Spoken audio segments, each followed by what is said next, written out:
Hello friends, कैसे हैं आप लोग। उम्मीद है आप लोग बहुत अच्छे होंगे। फ्रेंड्स, आप सभी का हमारे YouTube channel AK education squad में स्वागत है।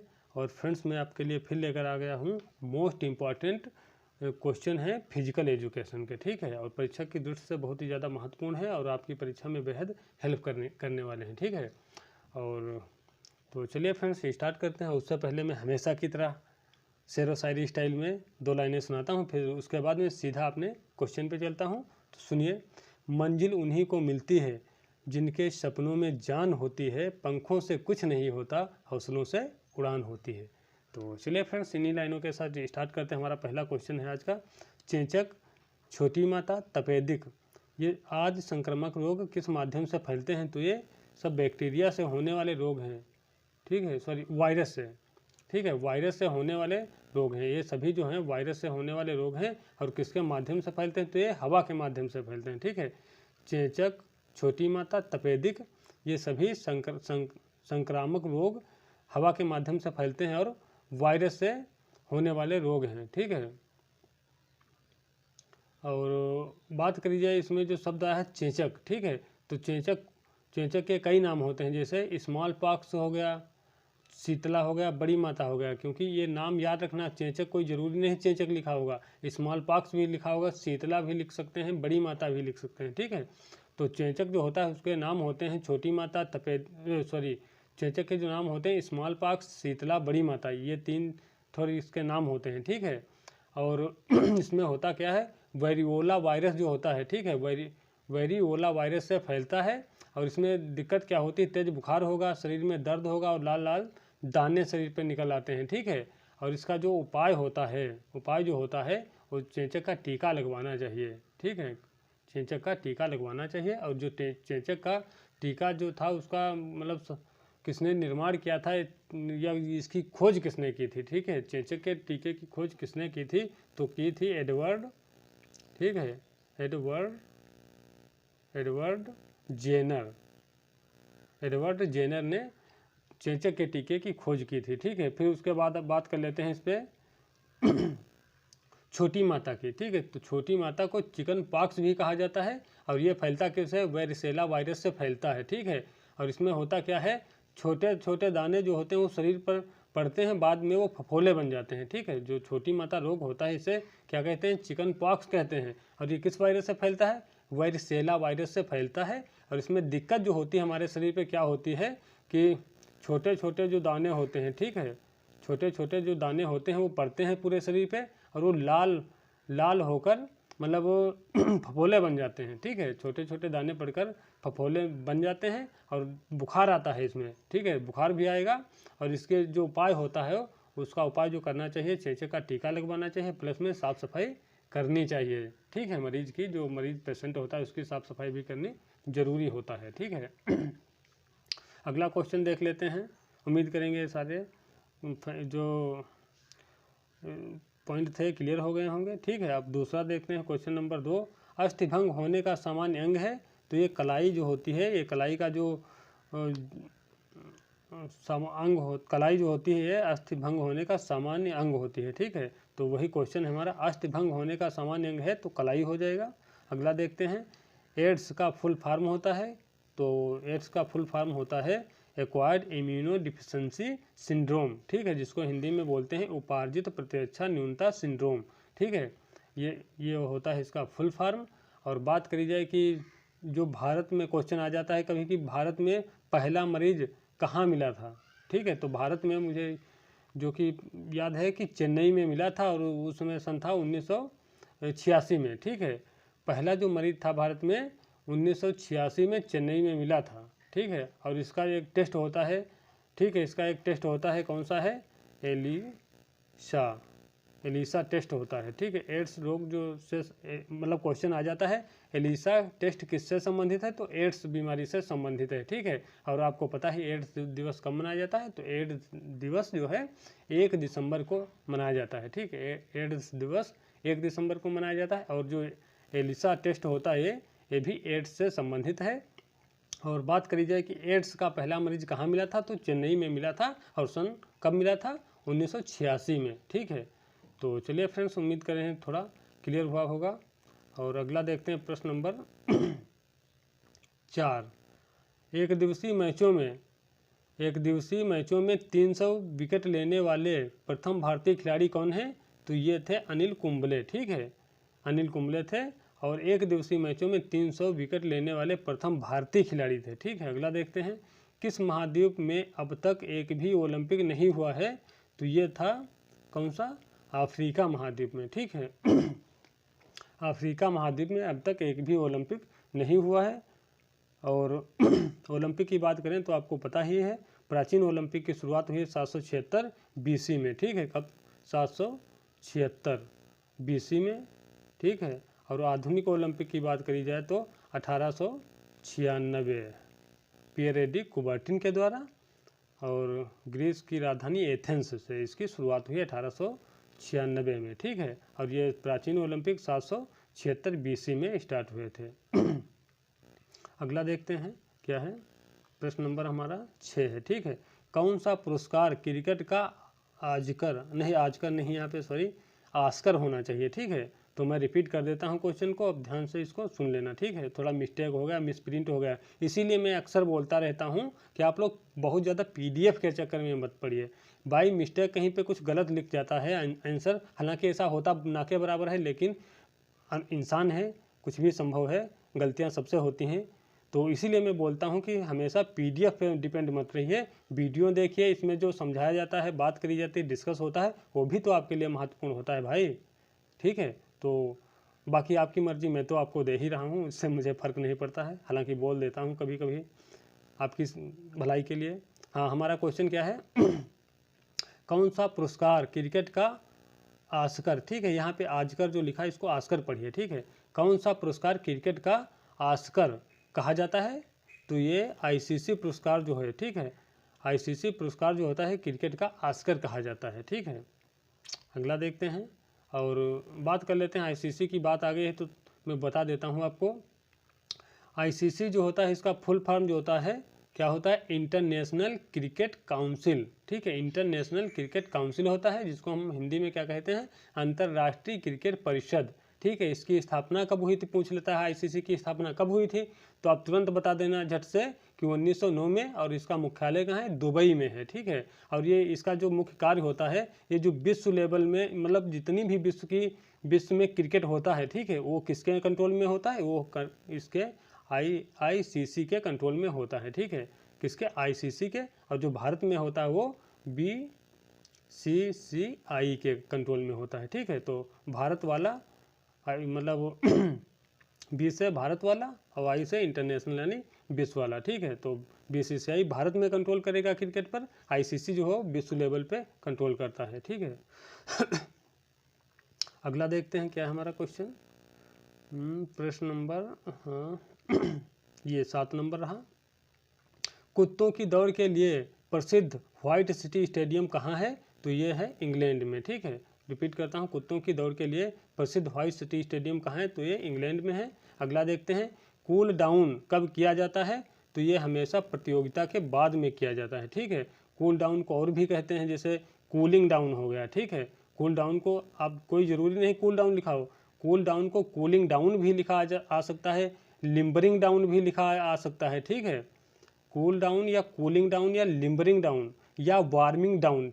ठीक है, ये सब याद रखना, ये कोई ज़रूरी नहीं है कि ये कूल डाउन ही लिखा हो, कूल डाउन की जगह पे कूलिंग डाउन हो सकता है, लिम्बरिंग डाउन हो सकता है, और वार्मिंग डाउन हो सकता है। ठीक है, ये सभी cool down, cooling down, warming down, ठीक है, और लिम्बरिंग डाउन, ये सब शब्द होते हैं इसके कूल डाउन को, मतलब इन नामों से जाना जाता है। ठीक है, तो वही हमारा क्वेश्चन क्या है, कूल डाउन कब किया जाता है? तो ये प्रतियोगिता के बाद में किया जाता है। जैसे कि हम मान लो कोई खिलाड़ी है, ठीक है, और बहुत तगड़े से अभ्यास कर रहा है, बहुत तेज़ी से, जिसमें बहुत ज़्यादा ताकत लगती है, मान लो कोई 200 मीटर 400 मीटर दौड़ करके आया है, ठीक है, तो अचानक रुक जाएगा तो दिक्कत हो जाएगी। ठीक है, दौड़ पूरी करेगा, उसके बाद फिर वो धीरे धीरे फिर बाद में हल्के व्यायाम करेगा, ताकि जो उसका ब्लड सर्कुलेशन वो एक साथ ना रुके, और मतलब उसका जो मतलब लैक्टिक एसिड होता है वो उसका जमाव ना हो पाए, नहीं तो क्या होगा, उसको चलने उठने में दिक्कत होगी, उसका शरीर जो दर्द करेगा, मांसपेशियाँ टाइट हो जाएंगी। ठीक है, इसीलिए मतलब कूल डाउन किया जाता है, ताकि जो हमारी मसल्स हैं या ब्लड सर्कुलेशन है या हृदय की जो धड़कन है वो मतलब धीरे धीरे मतलब अपनी यथास्थिति आराम की अवस्था में आ जाए, ना कि अचानक से रुकेंगे तो शरीर को दिक्कत होगी। ठीक है, तो कूल डाउन इसीलिए किया जाता है, जो हमारी मांसपेशियां हैं, ब्लड सर्कुलेशन है, हृदय की धड़कन है, वो आराम से धीरे धीरे मतलब नॉर्मल हो जाए। ठीक है, इसीलिए प्रतियोगिता के हमेशा बाद में करी जाती है, और ख़ासकर जो तगड़ी वाली प्रतियोगिताएं होती हैं जिनमें ताकत ज़्यादा लगती है उनमें। ठीक है, उम्मीद करते हैं समझ में आया होगा थोड़ा बहुत। अगला देखते हैं, एशेज क्रिकेट श्रृंखला किन दो देशों के बीच खेली जाती है?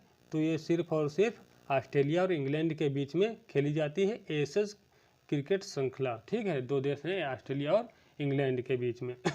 अगला देखते हैं प्रश्न नंबर 10, क्रिकेट खेल की शुरुआत किस देश से हुई है? तो ये हुई इंग्लैंड से। ठीक है, कहाँ से? इंग्लैंड से हुई है। अगला देखते हैं प्रश्न नंबर 11, भारत में सबसे बड़ा इंडोर स्टेडियम कौन सा है? तो ये है इंदिरा गांधी इंडोर स्टेडियम, और है कहाँ है? दिल्ली में है। ठीक है, रिपीट करता हूँ एक बार, भारत में सबसे बड़ा इंडोर स्टेडियम कौन सा है? तो इंदिरा गांधी इंडोर स्टेडियम दिल्ली में है। ठीक है, अगला देख लेते हैं, my life and beautiful game. ठीक है, my life and beautiful game पुस्तक किसकी है? ठीक है, तो ये है एडी नासमिंटो की। किसकी है? एडी नासमिंटो की है, और इनका एक उपनाम है पेले। ठीक है, पेले, एडी नासमिंटो का ही है, या आपको पेले भी लिखा मिल सकता है। ठीक है, तो मैं रिपीट करता हूँ, एक my life and beautiful game पुस्तक किसकी है? तो एडी नासमिंटो की है, और ये किस खेल से जुड़े हैं? तो ये फुटबॉल, मतलब महान एक फुटबॉलर हैं। ठीक है, अच्छे मतलब फुटबॉल के अच्छे प्लेयर हैं पेले, तो इनका उपनाम पेले है, और फुटबॉल खेल से संबंधित हैं, और रहने वाले कहाँ के हैं? ब्राज़ील के हैं। ठीक है, तो एक बार रिपीट फिर कर देता हूँ, my life and beautiful game पुस्तक किसकी है? तो एडी नासमिंटो की है, और इनका उपनाम पेले है, और किस खेल से जुड़े हैं? तो फुटबॉल से जुड़े हैं, और किस देश के रहने वाले? तो ब्राज़ील देश के रहने वाले हैं। अगला देखते हैं, अगला हमारा क्वेश्चन क्या है, प्रथम भारतीय महिला जिसने शतरंज ग्रैंड मास्टर की उपाधि प्राप्त की। ठीक है, वो पहली भारतीय महिला कौन थी जिसने शतरंज ग्रैंड मास्टर की उपाधि जो है प्राप्त की थी? तो ये थी यश विजय लक्ष्मी। ठीक है, कौन थी? यश विजय लक्ष्मी थी। अगला देखते हैं प्रश्न नंबर कौन सा है हमारा? 14, कोशिका का अध्ययन कहलाता है? तो कोशिका का अध्ययन कहलाता है साइटोलॉजी। ठीक है, कोशिका का अध्ययन कहलाता है साइटोलॉजी। और क्वेश्चन आ जाता है, कोशिका का सिद्धांत, कोशिका का सिद्धांत किसने दिया है? तो कोशिका का सिद्धांत दिया है स्लाइडन और स्वान ने। ठीक है, स्लाइडन और स्वान ने दिया है, और कब दिया था? तो ये दिया है 1800। ठीक है, 1838 में, 38 और 39 में। ठीक है, 38 और 39 में। क्वेश्चन क्या मतलब आ जाता है कि कोशिका का सिद्धांत किसने दिया? तो स्लाइडन और स्वान ने दिया है, और कब दिया है? तो 1838 में दिया है, 38 और 1838 व 39 में। ठीक है, और ये जो सिद्धांत था, सिद्धांत में क्या बताया गया था? स्लाइडन और स्वान ने बताया था कि जो जितने भी जीव होते हैं, ठीक है, जितने भी जीव हैं सभी वो क्या हैं? वो कोशिकाओं से बने होते हैं। ठीक है, ये इनका सिद्धांत था। ठीक है, तो क्वेश्चन आता है कोशिका सिद्धांत किसने दिया? तो स्लाइडन और स्वान ने दिया है, और कब दिया था? तो 1838-39 में दिया है।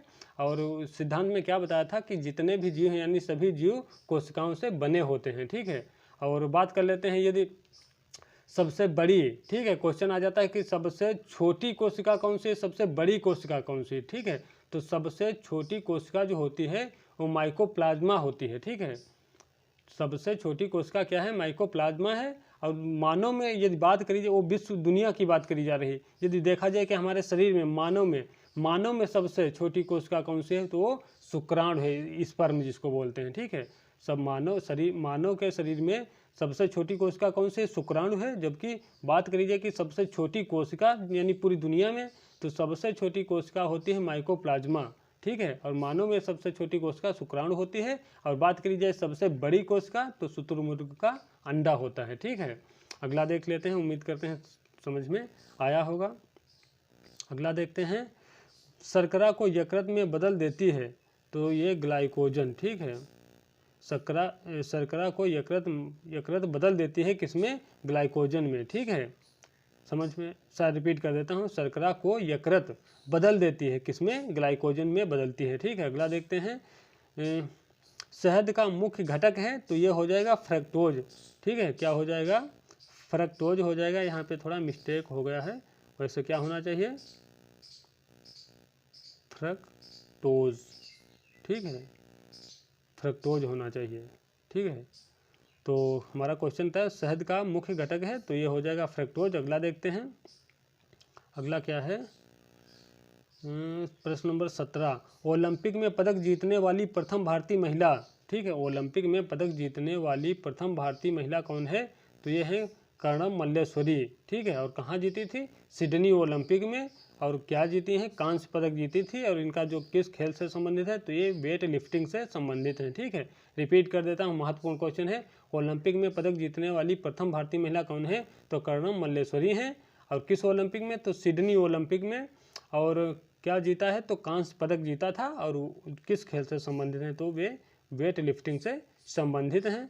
अगला है हमारा प्रश्न नंबर 18, ठीक है। प्रश्न नंबर 18 है, आईसीसी की स्थापना कब हुई है, तो 1909 में हुई है आईसीसी की स्थापना, ठीक है, 1909 में हुई है। और इसका जो मुख्यालय है वो मुख्यालय दुबई में है, ठीक है। अगला देखते हैं बीसीसीआई, ठीक है, जिसका फुल फॉर्म होता है बीसीसीआई का board of control for cricket in India, की स्थापना कब हुई है, तो 1928 में हुई है। और इसका जो मुख्यालय है वो मुंबई में है, ठीक है। आईसीसी का मुख्यालय दुबई में है, संयुक्त अरब अमीरात में, ठीक है। और जो बीसीसीआई है, जो भारत में कंट्रोल करती है, तो उस संस्था का मुख्यालय कहाँ है, मुंबई में है, ठीक है। बीसीसीआई का मुख्यालय जो है वो मुंबई में है। और इस बीसीसीआई की स्थापना कब हुई है, तो 1928 में हुई है। अगला देखते हैं, फेफड़ों की क्षमता, जिसे हम जीवधारता बोलते हैं, ठीक है, फेफड़ों की क्षमता मापी जाती है, तो ये मापी जाती है स्पायरोमीटर से, ठीक है, स्पायरोमीटर से मापी जाती है। अगला देखते हैं, न्यूटन के गति के नियम दिए हैं, ठीक है, यहाँ पे ने होना चाहिए, ठीक है, क्या होना चाहिए, ने, ठीक है। न्यूटन ने गति के नियम दिए हैं, तो बताना है न्यूटन ने कितने गति के नियम दिए हैं, तो न्यूटन ने 3 दिए हैं नियम। कौन सा, जड़त्व का नियम, त्वरण एवं संवेग का नियम, क्रिया और प्रतिक्रिया का नियम, ठीक है। कौन कौन से, जड़त्व का नियम, त्वरण एवं संवेग का नियम, क्रिया प्रतिक्रिया का नियम, 3 नियम दिए हैं, ठीक है। अगला देखते हैं, बनाना किस खेल से संबंधित है, तो ये फुटबॉल खेल से संबंधित है। और फुटबॉल में खिलाड़ियों की संख्या आपको पता ही है, 11 प्लेइंग प्लेयर होते हैं और जो 7 होते हैं वो सब्स्टिट्यूट प्लेयर होते हैं, ठीक है। तो 11 ये क्या हैं, ये प्लेइंग वाले हैं, ठीक है, ये प्लेइंग प्लेयर हैं। और जो 7 होते हैं ये सब्स्टिट्यूट प्लेयर होते हैं, ठीक है। ये क्वेश्चन आ जाता है कि एक टीम एक पक्ष में, एक पक्ष की बात करी जा रही है, ठीक है, कितने, एक टीम में 11 होते हैं प्लेयर खेलने वाले, प्लस 7 होते हैं सब्स्टिट्यूट, और कुल होते हैं 18, ठीक है। तो ये आ जाता है क्वेश्चन कि फुटबॉल खेल में कितने प्लेयर होते हैं, तो फुटबॉल टीम में जो है प्लेइंग प्लेयर की बात करी जाए, जो खेलने वाले हैं वो 11 होंगे, बाकी 18 होते हैं, ठीक है। अगला देख लेते हैं, और इसमें जो फुटबॉल जो होता है इसमें 17 नियम होते हैं, ठीक है, कितने नियम होते हैं, 17 नियम होते हैं। और 90 मिनट का गेम होता है, ठीक है। जो समय अवधि होती है वो 90 मिनट होती है, 45 मिनट के 2 हाफ होते हैं, ठीक है, 45 मिनट के 2 हाफ होते हैं। अगला देख लेते हैं क्या है, प्रश्न नंबर 23, चाइना कप किस खेल से संबंधित है, तो ये संबंधित जिम्नास्टिक से, ठीक है, जिम्नास्टिक से संबंधित है चाइना कप। अगला देखते हैं, शारीरिक दक्षता को प्रभावित करने वाले प्रमुख कारक हैं, तो वंशानुक्रम है और वातावरण है, ठीक है। शारीरिक दक्षता को प्रभावित करने वाले मुख्य कारक कौन हैं, बाकी हैं तो और भी, लेकिन जो मुख्य कारक हैं वंशानुक्रम और वातावरण। और जिसमें जो वंशानुक्रम होता है, ठीक है, इसका प्रभाव अधिक रहता है। मान लो कि रुपये में 70 पैसे भर होता है वंशानुक्रम का, और 30 पैसा जो होता है वातावरण का होता है, बाकी जो कुछ होता होगा, ठीक है। अगला है 25 नंबर क्वेश्चन, वार्म अप के प्रकार हैं, तो वार्म अप जो होता है 2 प्रकार का होता है, ठीक है, कौन कौन सा, सक्रिय और निष्क्रिय। सक्रिय वार्म अप क्या, पहली बात तो वार्म अप क्या होता है, वार्म अप के बारे में बात कर लेते हैं। जो वार्म अप होता है, ठीक है, तो ये प्रतियोगिता यानी खेल से पहले किया जाता है, कुछ समय पहले, ठीक है। और इसमें होता क्या है, हम जो हमारा जो शरीर होता है, मांसपेशियां होती हैं, ब्लड सर्कुलेशन होता है, और बहुत सारे जो शरीर के मूवमेंट होते हैं उनको हम मतलब खेल के अनुरूप बनाते हैं, ठीक है। मांसपेशियों को ब्लड सर्कुलेशन को और जो शरीर में स्फूर्ति हो गई, ये सब क्या करते हैं, वार्म अप के माध्यम से जो हमारा शरीर होता है वो अच्छी तरीके से तैयार हो जाता है प्रतियोगिता के लिए। ठीक है, तो वार्म अप का यही उद्देश्य होता है कि हमारा जो शरीर है, मांसपेशियाँ, ब्लड सर्कुलेशन है, ये सभी जो जितना सिस्टम है, ये पूरा सिस्टम जो है वो खेल के अनुरूप हो जाए। ठीक है, ताकि खेलने में कोई दिक्कत ना आवे। और ये वार्म अप जो होता है ये 2 प्रकार का होता है। ठीक है, सक्रिय वार्म अप और निष्क्रिय वार्म अप। ठीक है, तो सक्रिय वार्म अप क्या होता है, खेल से पहले किया जाता है। ठीक है, सक्रिय वार्म अप जो होता है खेल से पहले किया जाता है, और इसमें होता क्या, हल्के फुल्के व्यायाम के माध्यम से शरीर को गर्म करना होता है। ठीक है, गर्म करके खेल के अनुरूप बनाना होता है, ये होता है सक्रिय वाला। ठीक है, बात कर लेते हैं निष्क्रिय वाले की। इसमें क्या होता है, खिलाड़ी जो होता है या एथलीट होता है, इसमें दिक्कत ये होती है, इसमें जो होता है मतलब होना चाहिए, मतलब निष्क्रिय व्यायाम में होता यह है, इसमें जो है नशीले पदार्थ का सेवन करते हैं, दवाइयों का सेवन कर लेते हैं नशीली, जिससे शरीर में उत्तेजना आती है। ठीक है, शरीर में उत्तेजना आती है और ये अपने परफॉर्मेंस को बेहतर करने के लिए ऐसा करते हैं। ठीक है, तो हम बता देता हूँ आपको वार्म अप कितने 2 प्रकार के, सक्रिय और निष्क्रिय। सक्रिय में क्या होता है, हल्के फुल्के व्यायाम करके जो खिलाड़ी होता है अपने शरीर को गर्म कर लेता है, और जबकि निष्क्रिय जो वार्म अप होता है इसमें दवाओं का और नशीले पदार्थों का सेवन करके खिलाड़ी जो है अपने शरीर को गर्म करता है, अपने शरीर में उत्तेजना लाता है। ठीक है, तो फ्रेंड्स यदि इन क्वेश्चन की PDF पाना चाहते हैं तो इसका लिंक मैं डाल दूंगा डिस्क्रिप्शन में, वहाँ से जाकर आप प्राप्त कर सकते हैं। और इसके अलावा मैं बता दूं आपको कि 500 क्वेश्चन की एक फिजिकल एजुकेशन की मतलब वीडियो पहले से बना रखी है। ठीक है, और बहुत सारी वीडियो हैं, हर अलग अलग टॉपिक पे हैं फिजिकल एजुकेशन से संबंधित, वो ले सकते हैं। बाकी 2 मैं आपको बता देता हूँ। एक 500 क्वेश्चन की है साइकोलॉजी की, यदि आप पढ़ना चाहते हैं साइकोलॉजी तो ले सकते हैं, और बाकी एक GK GS की 1000 यानी 1100 क्वेश्चन की वीडियो है पहले से। ठीक है, तो जो आप में खास कर फिजिकल एजुकेशन का चैनल है तो इसलिए मैं बोल रहा हूँ, बहुत सारी वीडियो हैं फिजिकल एजुकेशन की पहले से अवेलेबल, जाकर आप उनका फ़ायदा उठाना चाहते हैं तो उठा सकते हैं। और फ्रेंड्स मिलते हैं अगले वीडियो में, तब तक के लिए जय हिंद जय भारत।